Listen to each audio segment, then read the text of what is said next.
நீ யார வர சொல்லணுமோ வர சொல்லு என்று திமிராக சொன்னான் விக்ரம். அவனது இந்த பேச்சு ஜேம்ஸ் குரூஸிற்கு அதிர்ச்சியை கொடுத்தது.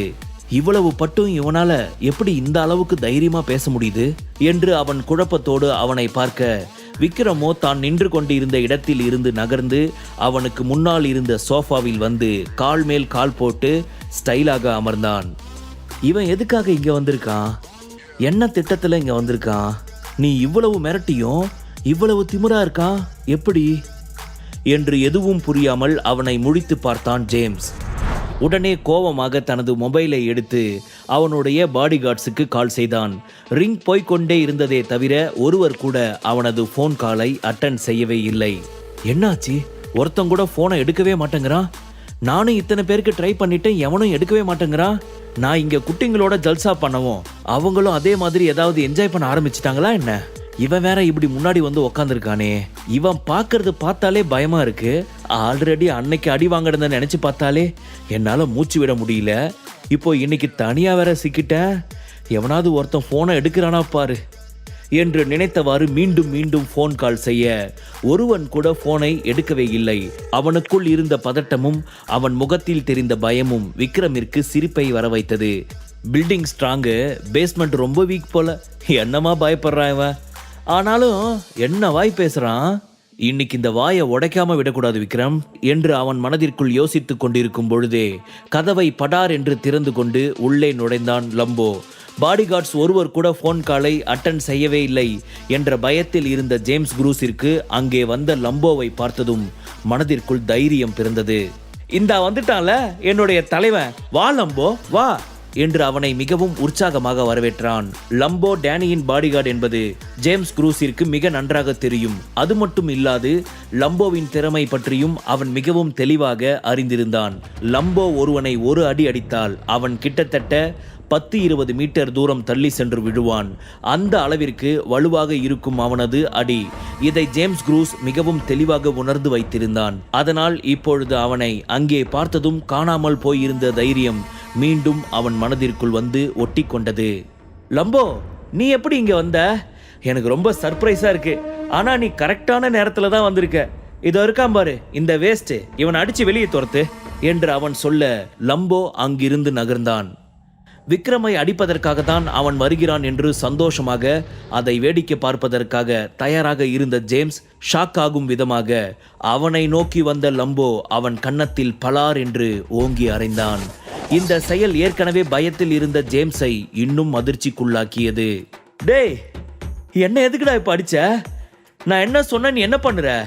என்ன அடிக்காதடா, அவனை அடிடா என்று விக்ரமை கை காட்ட லம்போ மீண்டும் அவனது கன்னத்தில் பலார் பலார் என்று 2 முறை அறைந்தான்.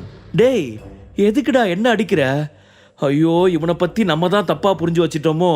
இந்த டேனி இத்தனை நாளா ஒரு பைத்தியக்காரனவா பாடிகார்டுன்னு சொல்லி கூட வச்சிட்டு சுத்திட்டு இருந்தான். அவனை அடிக்க சொன்னா என்ன போட்டு அடிக்கிறான் என்று மனதிற்குள் புலம்பியவன், ஏ லம்போ, நீ என்ன பண்ணுறன்னு தெரிஞ்சுதான் பண்ணிக்கிட்டு இருக்கியா? என்னைய போட்டு அடிச்சுட்டு இருக்க? இரு, இப்பவே நான் உன்னை டேனி கிட்ட சொல்லி கம்ப்ளைண்ட் பண்ணி என்ன பண்ண போறேன்னு மட்டும் பாரு என்று அவன் தனது போனை எடுத்து டேனிக்கு கால் செய்ய போன சமயம் கட்டிலில் படுத்து கிடந்த ஜேம்ஸின் காலை பிடித்து அவனை கீழே இழுத்து போட்டான் லம்போ. என்னோட காலு. டேய், என்னடா பண்ணிட்டு இருக்க என்று எரிச்சலாக கேட்டவன் வேக வேகமாக தனது மொபைலில் டேனியின் நம்பரை தேடி பிடித்து எடுத்து அவனுக்கு டயல் செய்ய போன சமயம் லம்போ அவன் வயிற்றில் ஓங்கி குத்த தரையில் இருந்து 10 அடி தூரத்தில் சறுக்கி கொண்டு போய் அங்கிருந்த டேபிள் மீது மோத அதில் அழகாக வைக்கப்பட்டிருந்த பூஜாடி அவனது தலையில் விழுந்து ரத்தம் வர தொடங்கியது. மீண்டும் அவனை அடிப்பதற்காக லம்போ நெருங்க அவனை விக்ரமின் குரல் தடுத்தது. லம்போ, விடு விடு, அவன் டேனிக்கு கால் பண்ணணும்னு சொல்றான்ல, பண்ணட்டும் என்று சொல்ல அதன் பின் லம்போ ஒரு கணம் அமைதியாக நின்றான். உடனே வேக வேகமாக ஜேம்ஸ் டேனியின் நம்பருக்கு கால் செய்ய அவனது காலை அட்டன் செய்த டேனி, சொல்லு ஜேம்ஸ், என்ன விஷயம் என்று மிகவும் அசால்ட்டாக கேட்டான். ஆனால் ஜேம்ஸோ பதட்டமாக, டேனி இங்க என்ன நடக்குதுன்னு எனக்கு ஒண்ணுமே புரியல.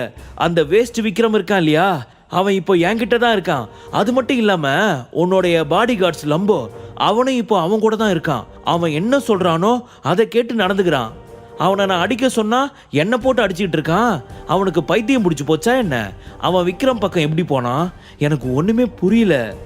என்ன நடந்துச்சு என்று ஜேம்ஸ் பதட்டமாக கேட்க, ஏய் ஜேம்ஸ், கூல் கூல், இந்த மாதிரி பதட்டப்படுற அளவுக்கு ஒன்றும் இல்லை. நான் தான் விக்ரம் சார் கிட்ட லம்போவை அனுப்பி வச்சேன், புரியுதா?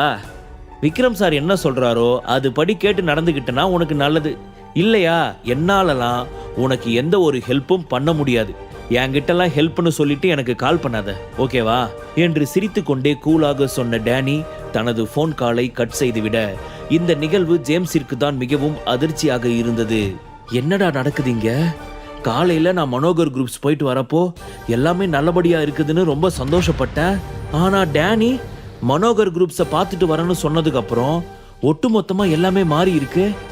டேனி என்னமோ விக்ரம சாருன்னு சொல்கிறான், லம்போ என்னடானா அவனை அடிக்க சொன்னா என்ன போட்டு அடிக்கிறான். ஒருவேளை இந்த டேனி விக்ரம் பக்கம் போயிட்டானா என்று யோசித்தவனுக்கு அப்பொழுதுதான் நடந்திருக்கும் அனைத்தும் புரிய ஆரம்பித்தது. அதை நினைத்தவனுக்கு மீண்டும் பயத்தில் முகம் கருத்து போக ஆரம்பித்தது. போச்சு, நான் நினைச்சது கண்டிப்பா உண்மையா இருக்கு. அதனால தான் இப்ப எல்லாமே இந்த மாதிரி நடந்துகிட்டு இருக்கு. இப்ப நான் மறுபடியும் இவங்கிட்ட உயிருக்காக கெஞ்சணுமா? இவன் என்ன உயிரோட விடுவானா? எனக்கு ஒண்ணுமே புரியலையே. நான் வேற வாய் ஓவரா பேசிட்டேனே, என்ன பண்றது என்று யோசித்தவன் தனது பார்வையை விக்ரம் பக்கம் திருப்ப, விக்ரமோ ஸ்டைலாக சிரித்து கொண்டே கால் மேல் கால் போட்டவாறு சிகரெட்டை பற்ற வைத்து கொண்டிருந்தான். அவனது திமிர்த்தனமான செயல் ஜேம்ஸிற்கு மிகவும் கோபத்தை வரவைத்தது. டேனியை இவன் கண்ட்ரோலுக்கு கீழே கொண்டு வந்துட்டா இவன் என்ன வேணும்னாலும் பண்ணுவானா? டேனி நம்ம பக்கம் இல்லாட்டினா என்ன? எனக்கு பாடி கார்ட்ஸ் நிறைய பேர் இருக்காங்க. என்னோட ஆள் பலத்தை பத்தி சொன்னா கண்டிப்பா இவன் பயந்துருவான் என்று யோசித்தவன், இங்க பாரு விக்ரம், காத்து உன் பக்கமா அடிக்குதுன்னு ரொம்ப திமிரில் ஆடாத. எனக்கு இருக்கிற ஆள் பலம் ரொம்ப பெருசு. இந்தியாவில் மட்டும் கிடையாது, ஃபாரின்ல என்னோட ஆள் பலத்தை பற்றி உனக்கு தெரியுமா? என்னை சாதாரணமாக எடை போடாத, ஒழுங்கு மரியாதையாக இங்கிருந்து கிளம்பி போயிடு. இல்லை எந்த சமயத்தில் எந்த பக்கத்தில் இருந்து என் ஆளுங்க உன்னை வந்து தாக்குவாங்கன்னு தெரியாது. எப்பவுமே உனக்கு உயிருக்கு கேரண்டி இருக்கவே இருக்காது. அதுக்கு நான் 100% கேரண்டி தரேன். ஸோ மரியாதையாக இங்கிருந்து போயிடு என்று அவன் விக்ரமை திமிராக மிரட்ட, லம்போ பக்கம் திரும்பிய விக்ரம், சார் என் உயிருக்கு கேரண்டி கொடுக்குறாரு. அவர் கொடுத்த கேரண்டி எந்த லெவலுக்கு வேலிட் ஆனதுன்னு நான் பார்த்துக்கிறேன். இப்போ இவனை அடித்து பார்சல் பண்ணி ஃப்ளைட்டில் ஏற்றி அவனோட நாட்டுக்கு அனுப்பி வச்சிடலாமா? போ என்று அவன் சாவகமாக சொல்லிவிட்டு மீண்டும் சோஃபாவில் சாய்ந்தவாறு அமர்ந்து கொள்ள, அவனை நோக்கி சென்ற லம்போ அவன் காலை பிடித்து இழுத்து கொண்டு மீண்டும் தரையில் வீசி அடித்தான். லம்போ அவனை தரையில் ஓங்கி அடித்ததால் பின்னந்தலையில் அடிபட்டு ரத்தம் வர ஆரம்பித்தது.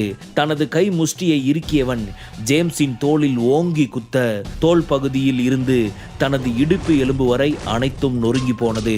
அவனால் மிகவும் தெளிவாக உணர்ந்து கொள்ள முடிந்தது. வலி தாங்க முடியாமல் ஆ என்று அலற ஆரம்பித்தான். ஆனால் லம்போவோ அவனது இந்த அழுகை பார்த்து சிறிதும் இரக்கம் காட்டாமல் அவனது 2 முஷ்டிகளையும் மடக்கி பிடித்து ஓங்கி ஒரு குத்து குத்த அவனது கால் 2ம் முடங்கி போனது. விக்ரம், ப்ளீஸ் என்னை மன்னிச்சிடு. நான் தெரியாம ஏதோ தப்பு பண்ணிட்டேன். நீ இந்த அளவுக்கு பவர்ஃபுல்லான ஆளா இருப்பேன்னு நான் எதிர்பார்க்கவே இல்லை. நான் உங்ககிட்ட இது வரைக்கும் பேசின எல்லாமே தப்பு தான். என்னை விட்டு என்னை ஒன்றும் பண்ணிடாத என்று அவன் பயத்தில் அவனிடம் கெஞ்ச ஆரம்பித்தான். உடனே லம்போ பக்கம் திரும்பிய விக்ரம், இங்க பாரு, அவனை நீ அடிச்ச அடி சரியில்லை போல. இவ்வளவு கிளியரா பேசுறான். சார இன்னும் கொஞ்சம் அதிகமா கவனிக்கணும்னு நினைக்கிறேன் என்று விக்ரம் சிரித்து கொண்டே சொல்ல, ஓகே பாஸ் என்று சொன்ன லம்போவின் தாக்குதல் இந்த முறை இன்னும் அதிகமானது. அவனது கைகள் 2ஐயும் மடக்கி பிடித்து தோள் பக்கம் இழுத்தவன் அவன் கைகளையும் உடைத்து நொறுக்கினான். இனி வாழ்நாள் முழுவதுமே அவன் முடமான ஒருவனாகத்தான் இருக்க வேண்டும் என்ற ஒரு நிலைமைக்கு ஆளாக்கி விட்டான் லம்போ. என்ன இந்த மாதிரி கை கால் இல்லாத ஒரு ஊனமானவனா மாத்திட்டான்ல இந்த விக்ரம், இவனை நான் சும்மா விட போறதே இல்லை என்று மனதிற்குள் அவனை சபிக்க ஆரம்பித்தான் ஜேம்ஸ். பெண்களை ஒரு போதைப் பொருளாக நினைக்கும் இவனுக்கு இதுவே கதி என்பதை மனதார முடிவு செய்தான் விக்ரம். நான் சொன்ன மாதிரியே அவனை பார்சல் பண்ணிடு என்று சொன்னவன் அங்கிருந்து கிளம்பி கார் பார்க்கிங் வந்தவன் ஏதோ ஒன்று யோசித்தான். ஏனோ மனது நிம்மதியாக இருப்பதை போல் உணர்ந்தவன் வேகமாக தனது மொபைலை எடுத்து தன்னுடைய பேபி சுரபிக்கு கால் செய்தான். இங்கே பால்கனியில் நின்று நிலவின் அழகை ரசித்துக் கொண்டிருந்த சுரபியின் போன் ஒலித்தது. உடனே அதில் விக்ரம் என்ற பெயரை பார்த்தவளுக்கு தன்னை அறியாமல் சிரிப்பு அவளது அழகிய இதழில் குடிகொண்டது. ஏதோ யோசித்து அவளின் முகத்தில் இருந்த அந்த சிரிப்பு ஒரு நிமிடத்தில் அவள் முகத்தில் மறைந்து பதட்டம் அவளை குடிகொண்டது. வேகமாக தனது ஃபோன் காலை அட்டன் செய்தவள் பதட்டமான குரலில் அவனிடம், ஹலோ விக்ரம், எங்க இருக்க? என்னாச்சு உனக்கு? ஏன் 2 நாளா ஒரு ஃபோன் கால் கூட பண்ணல? எப்படி இருக்க நீ? பதட்டமாக பேச ஆரம்பித்தாள். பேபி கூல் கூல், எனக்கு ஒன்றும் ஆகல, நான் நல்லா தான் இருக்கேன். நீ எதுக்காக என்ன நினைச்சு கவலைப்படுற? நான் தான் உங்ககிட்ட ஆல்ரெடி சொல்லியிருக்கேன்ல, எனக்கு எதுவும் ஆகாது, சரியா? நீ என்ன பண்ணிட்டு இருக்க என்று கேட்க, நான் இதோ சும்மா தான் வெளியில நிலாவை வேடிக்கை பார்த்துட்டு இருக்கேன் என்று அவள் சொன்னாள். என்ன பேபி, நிலாவில் இந்த மாமா தெரியறனா என்று அவன் அவளை சீண்டும் விதமாக கேட்க, சி படா என்று சொல்லி சிரித்தவள் ஏதும் பேசாது மௌனமானாள்.